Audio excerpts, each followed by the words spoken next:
Welcome to the Bare Metal Cyber CISSP Prepcast. This series helps you prepare for the ISC Squared CISSP exam with focused explanations and practical context. In this episode, we'll explore the concepts of key management and key escrow, two essential elements in the field of cryptographic security. While encryption algorithms are the engines that secure data, it is the cryptographic keys that drive them. Without proper management of these keys, even the strongest algorithms become ineffective. Key management ensures that encryption remains confidential, reliable, and accessible. Key escrow provides a way to regain access to encrypted information under very specific and controlled conditions. Both of these areas require careful planning, strict policies, and continuous oversight. A single lost key could render critical data unreadable forever. A single exposed key could lead to catastrophic breaches. As a future certified information system security professional, you'll need to understand how to securely manage keys, when to use escrow, and how to maintain both security and compliance throughout the cryptographic lifecycle. Let's start with the basics of key management. Cryptographic key management refers to the secure handling of keys through their entire lifecycle. This includes generating strong keys, distributing them safely, storing them securely, rotating them periodically, and disposing of them properly when they are no longer needed. Each of these stages has specific risks. If keys are generated using weak or predictable methods, they can be guessed or brute forced. If keys are sent over insecure channels, they can be intercepted. If they are not rotated regularly, long-term use increases the chance of compromise, and if they are not destroyed securely, they may be recovered and misused, even after decommissioning. A well-designed key management program mitigates all of these risks. It begins with a policy that defines how keys are to be handled, who is responsible for them, and what systems are used to manage them.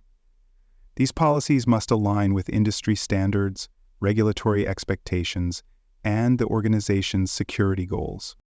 Proper key management provides multiple benefits. It ensures that only authorized individuals and systems can access encrypted data.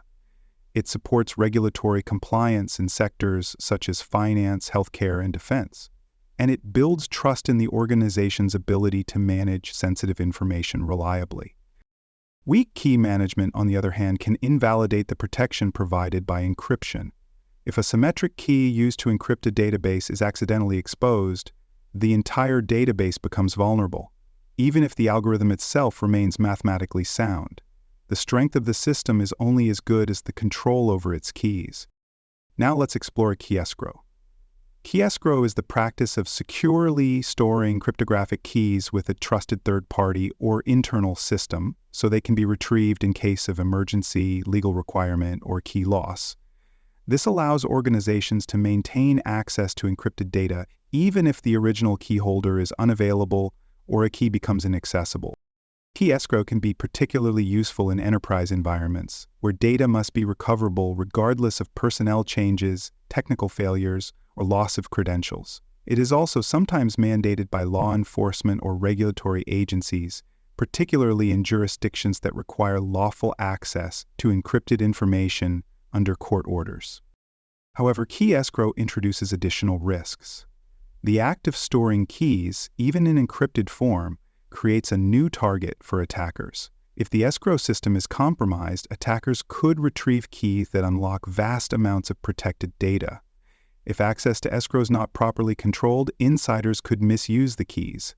And if the policies governing escrow use are unclear, the organization may be exposed to unauthorized disclosures or legal liability. That's why escrow must be approached with caution and implemented with rigorous controls. It should only be used when necessary, and the benefits must be weighed against the risks. The design of an escrow system must include clear authorization processes, strict access controls, secure logging, and regular audits. For example, an escrow process might require multiple personnel to approve key retrieval, a principle known as dual control. It might require physical separation between storage systems and access interfaces. It might include time-based access limits, so keys are only available during designated recovery windows. Ultimately, key escrow must support both operational continuity and cryptographic integrity. Done right, it enables organizations to meet business and legal needs without weakening their security posture. For more cyber content and books, please visit cybernetics.me. You'll find best-selling books, training tools, and resources tailored specifically for cybersecurity professionals. You can also explore additional CISSP prep resources at baremetalcyber.com. Let's now turn to the implementation of effective key management practices. The first step is to define and document clear policies and procedures. These should cover who can generate keys, how they are approved, how they are stored, and how they are retired. The policies should also specify the algorithms and key lengths to be used, consistent with current best practices and standards. Key generation must use secure methods. This typically involves using hardware-based random number generators, certified cryptographic modules, or trusted cryptographic libraries that avoid predictable patterns. Key generation should never rely on human input, and keys should not be stored in plain text at any point. Key distribution must be secure. Keys must be transferred using encrypted channels, physical security, or hardware tokens. For symmetric encryption, this means securely sending the same key to multiple parties. For asymmetric systems, the public key can be shared openly, but the private key must remain protected at all costs. Key storage must prevent unauthorized access.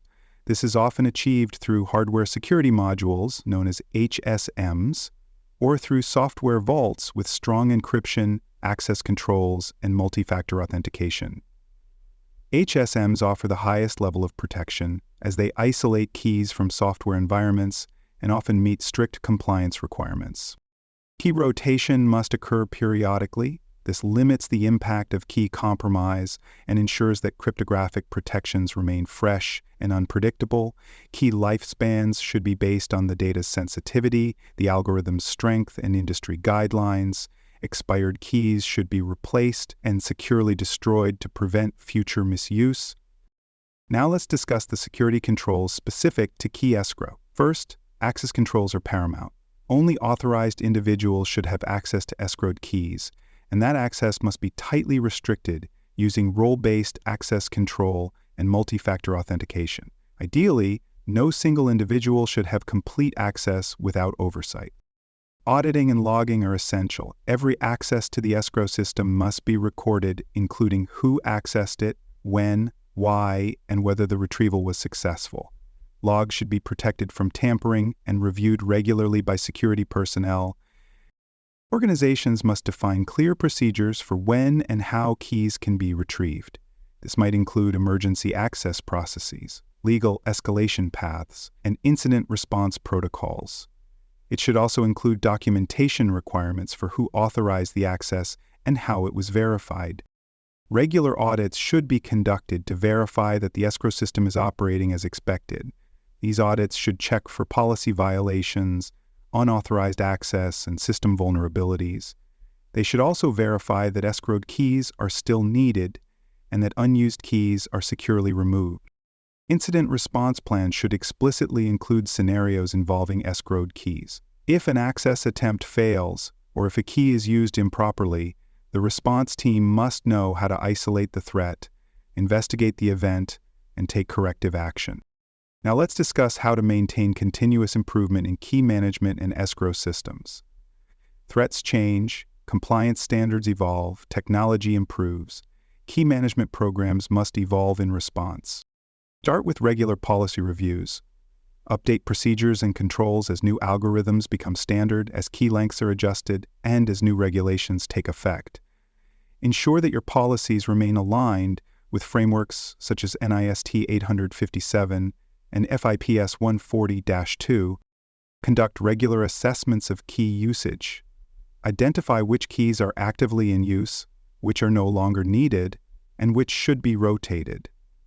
Use these assessments to detect anomalies and eliminate unnecessary keys that may represent latent risk.